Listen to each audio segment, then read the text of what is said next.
दुनिया के 50 देशों में सरकारों के 50,000 से अधिक लोगों की लंबी सूची की जासूसी करने के लिए इस्तेमाल किए जाने वाली इजरायली फर्म NSO की सैन्य ग्रेड पेगासस स्पाईवेयर पर एक धमाकेदार रिपोर्ट से बवाल मचा हुआ है। पेगासस एक मेलवेयर है जो आईफोन और एंड्रॉयड उपकरणों को प्रभावित करता है। यह अपने यूजर्स को संदेश, फोटो और ईमेल खींचने, कॉल रिकॉर्ड करने और माइक्रोफोन सक्रिय करने की अनुमति दे देता है। वॉशिंगटन पोस्ट की रिपोर्ट है कि 189 पत्रकारों, 600 से अधिक राजनेताओं और सरकारी अधिकारियों और 60 से अधिक व्यावसायिक अधिकारियों को NSO समूह के क्लाइंट ने टारगेट किया था।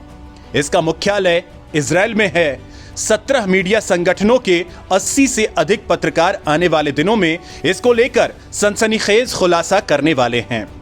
अमेरिकी खुफिया एजेंसी के पूर्व साइबर सुरक्षा इंजीनियर और अब एरिजोना स्टेट यूनिवर्सिटी में IT के निदेशक टिमोथी समर्स ने द वॉशिंगटन पोस्ट को बताया, यह गंदा सॉफ्टवेयर है। यह लगभग पूरी दुनिया की आबादी पर जासूसी कर सकता है। इस महीने की शुरुआत में अमेरिकी राष्ट्रपति जो बाइडेन ने बिग टेक कंपनियों पर लगाम लगाने के लिए नए नियम बनाने की बात कही थी। हालांकि बहुत सी सरकारें इस तरह के सॉफ्टवेयर्स के जरिए बैकडोर जासूसी करवा रही हैं। लिहाजा ये जानना बेहद जरूरी हो जाता है कि ऐसे सॉफ्टवेयर काम कैसे करते हैं। पेगासस क्यों है बेहद खतरनाक स्पाईवेयर? दोस्तों, पेगासस स्पाईवेयर से जुड़े खुलासों ने प्राइवेसी को लेकर यूजर्स की चिंता बढ़ा दी है। सबसे बड़ी टेंशन यह है कि पेगासस पुराने तरीकों का इस्तेमाल नहीं करता। यह जीरो क्लिक अटैक करता है जिसमें फोन चलाने वाले को कुछ करने की जरूरत नहीं पड़ती।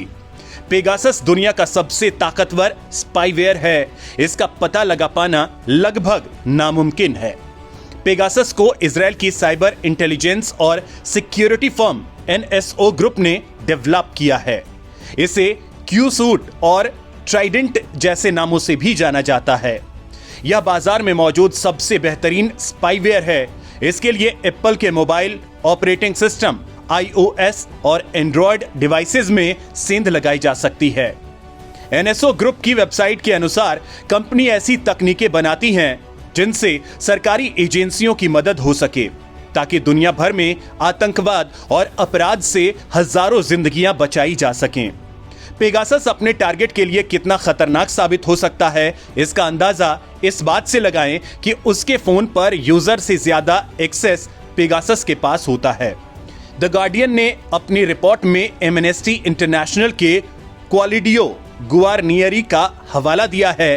बर्लिन में सिक्योरिटी लैब चलाने वाले क्वालिडियो के मुताबिक यह स्पाईवेयर रूट लेवल प्रिविलेजेस हासिल कर लेता है। मतलब यह कि पेगासस आपके फोन की हर गतिविधि मॉनिटर कर सकता है, फिर चाहे वह मैसेजेस हों या इंटरनेट ब्राउजिंग, फोटोज हों या स्टोर फाइलें। पेगासस के पास हर चीज का एक्सेस होता है। पेगासस जैसे स्पाईवेयर जीरो क्लिक अटैक करते हैं। मतलब इसमें किसी इंसान को कुछ करने की जरूरत नहीं पड़ती। आपको ना तो कहीं क्लिक करना है, ना ही कुछ ब्राउज करना है।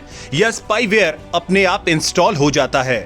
दूसरे शब्दों में कहें तो आपको भले ही फिशिंग अटैक से बचना आता हो या यह जानते हो कि किस लिंक पर क्लिक करना है और किस पर नहीं, इसका कोई मतलब नहीं रह जाता।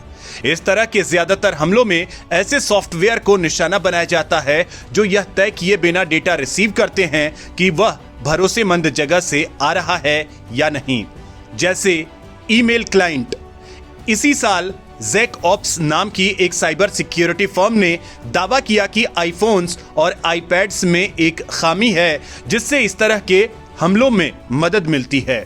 नवंबर 2019 में गूगल प्रोजेक्ट जीरो के सिक्योरिटी रिसर्चर इयान बियर ने दिखाया था कि बिना किसी यूजर इंटरैक्शन के भी आईफोन पर पूरी तरह कब्जा किया जा सकता है। एंड्रॉयड 4.4 या उससे आगे के वर्जन वाले फोन्स की ग्राफिक्स लाइब्रेरी में खामी थी। हमलावरों ने व्हाट्सएप में भी खामी का फायदा उठाया। अब एमनेस्टी दावा कर रहा है कि इन खामियों को दूर किए जाने के बाद भी पेगासस सेंध लगा चुका है। ऐसे हमलों का पता चलाना बड़ा मुश्किल है, इन्हें रोकना लगभग नामुमकिन। अगर इनक्रिप्टेड डेटा है तो और मुश्किल, क्योंकि उसमें यह नहीं पता चलता कि कौन सा डेटा पैकेट्स भेजे या रिसीव किए जा रहे हैं। यूजर्स अपने सभी ऑपरेटिंग सिस्टम्स और सॉफ्टवेयर्स को अपडेट रख सकते हैं ताकि कम से कम उन खामियों को दूर किया जा सके जिनकी पहचान हो चुकी है। गूगल प्ले या एप्पल के ऐप स्टोर से इतर और कहीं से ऐप डाउनलोड करना भी खतरे को न्योता देना है। थोड़ी और सावधानी बरतते हुए आप ऐप्स का इस्तेमाल बिल्कुल बंद कर सकते हैं। फोन पर ईमेल और सोशल मीडिया यूज करने के लिए ब्राउजर का इस्तेमाल करें। 2019 में व्हाट्सएप ने कहा था कि 20 देशों में उसके 1400 से ज्यादा यूजर्स को उस साल मई में पेगासस के जरिए निशाना बनाया गया। कंपनी का कहना था कि पेगासस ने वीडियो कॉलिंग सिस्टम और एक कमी का फायदा उठा सेंध लगाई और मोबाइल डिवाइसेस पर मेलवेयर भेजा। उसी कमी को पैच कर अब दूर कर लिया गया है। एनएसओ ने कथित तौर पर पहले फेक व्हाट्सएप अकाउंट्स बनाए जिसके जरिए बाद में वीडियो कॉल्स की गई। जब यूजर का फोन बजा तो हमलावर ने घातक कोड ट्रांसमिट किया और फोन में स्पाईवेयर अपने आप इंस्टॉल हो गया, भले ही यूजर ने कॉल न उठाई हो।